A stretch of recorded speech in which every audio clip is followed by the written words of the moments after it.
Depuis quelques heures, il circule sur les réseaux sociaux un audio dans lequel Dame Parfaite de Banamé déclare qu'après votre sortie du gouvernement, vous êtes allé lui rendre visite. Confirmez-vous cela, monsieur le ministre? Je dément catégoriquement cette information, je ne la confirme pas. Je ne connais pas la Dame Parfaite de Banamé.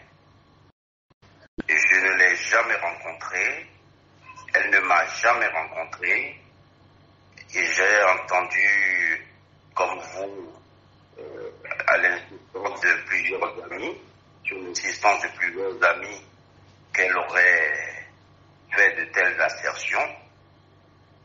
Je me demande qui est-ce qui allait la voir et qui s'est présenté comme étant Aurélien Benonsi. C'est un personnage public et je ne pense pas qu'on puisse avoir une confusion. Je n'ai pas rencontré cette dame et je n'ai surtout jamais rencontré qui que ce soit au Bénin pour jouer le rôle d'intermédiaire entre le chef de l'État et moi. Je ne suis pas en copie avec lui.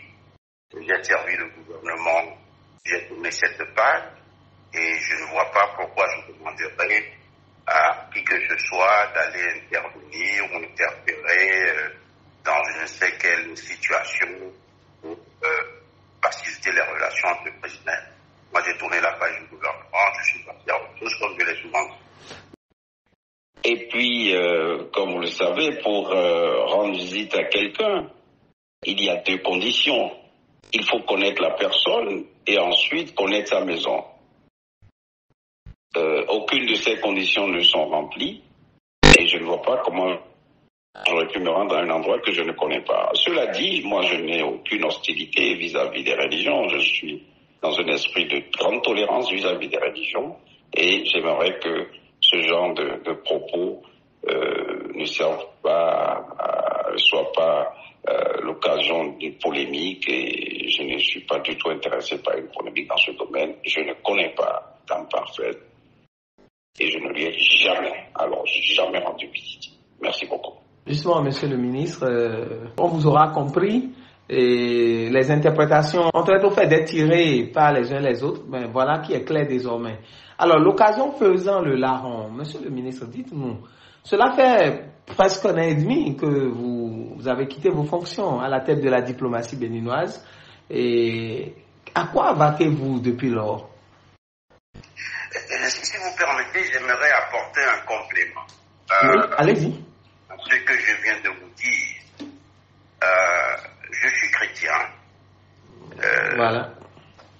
Je suis chrétien. Je suis pour la coexistence pacifique de toutes les religions. Je suis né, j'ai grandi dans une ville qu'on appelle Porte-Novo et comme vous le savez, nous les enfants de Porte-Novo, comme on dit, avons grandi, avons été éduqués dans une grande tolérance religieuse où les chrétiens cohabitent avec les musulmans, lesquels chrétiens musulmans cohabitent aussi avec les religions endogènes, le vaudou. Dans les quartiers de Porte-Novo, vous avez ce qu'on appelle les Azali, les sites qui servent de couvent diverses pratiques religieuses endogènes. Donc vous avez des églises, vous avez des mosquées, vous avez des temples. J'ai beaucoup de respect pour les responsables religieux de mon pays et je n'ai aucune raison de tourner le dos à la religion dans laquelle je suis né. Aucune raison d'aller solliciter qui que ce soit. Je suis catholique, pratiquement. Je suis neveu d'évêque, Monseigneur Abouka, Lucien, de vénérée mémoire. Mais aussi, ma jeunesse a été marquée par une grande proximité avec Monseigneur Isidore de Souza, qui a éveillé ma conscience et consolider ma conviction dans ce que le chrétien peut et doit s'intéresser à la politique. Car comme le dit le pape Pie XII, la politique, c'est le plus vaste sentier de la charité.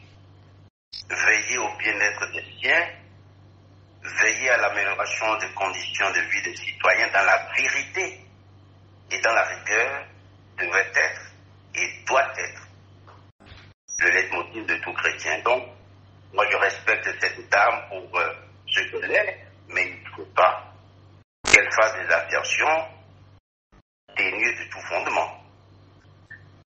Je ne me suis rendu à aucun endroit dans le but qu'elle évoque.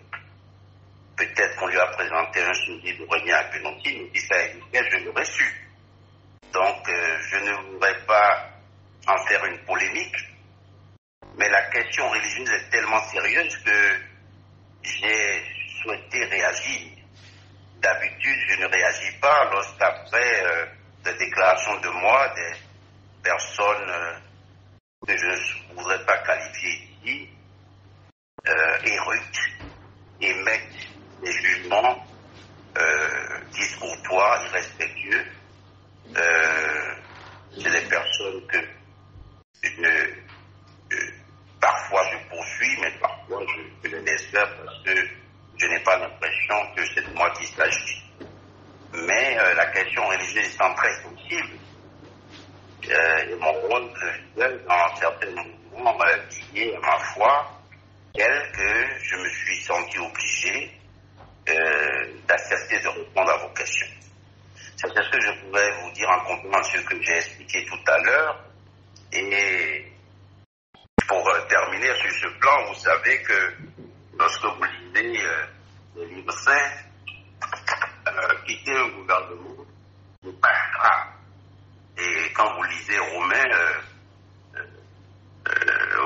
8, pour ceux qui fréquentent la Bible comme moi, il est écrit que nous savons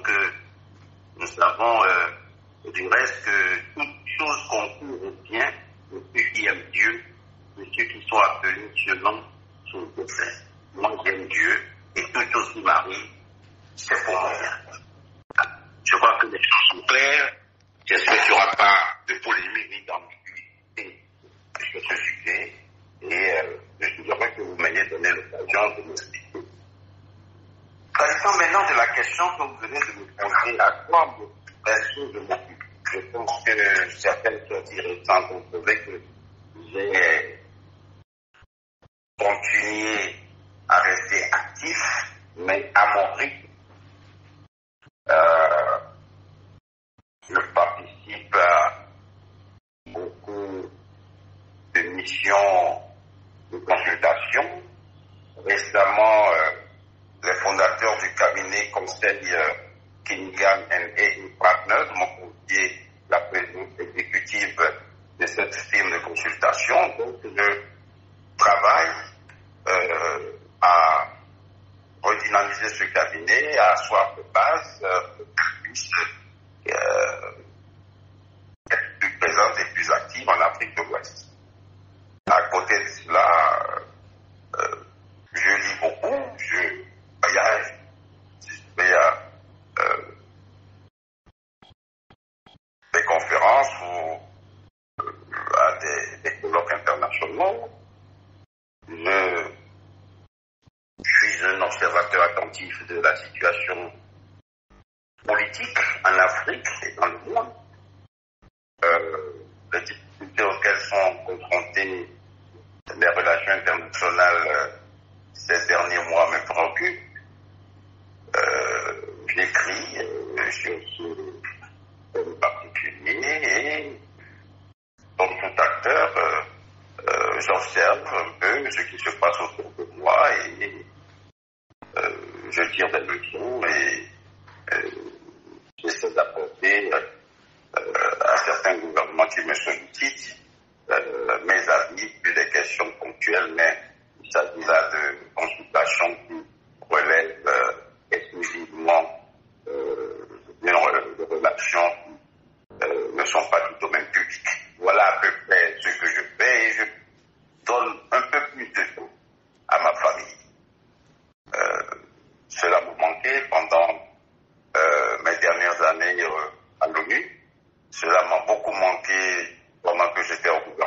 donc essaie de renouer avec une vie équilibrée normale. Voilà ce que je peux vous dire sur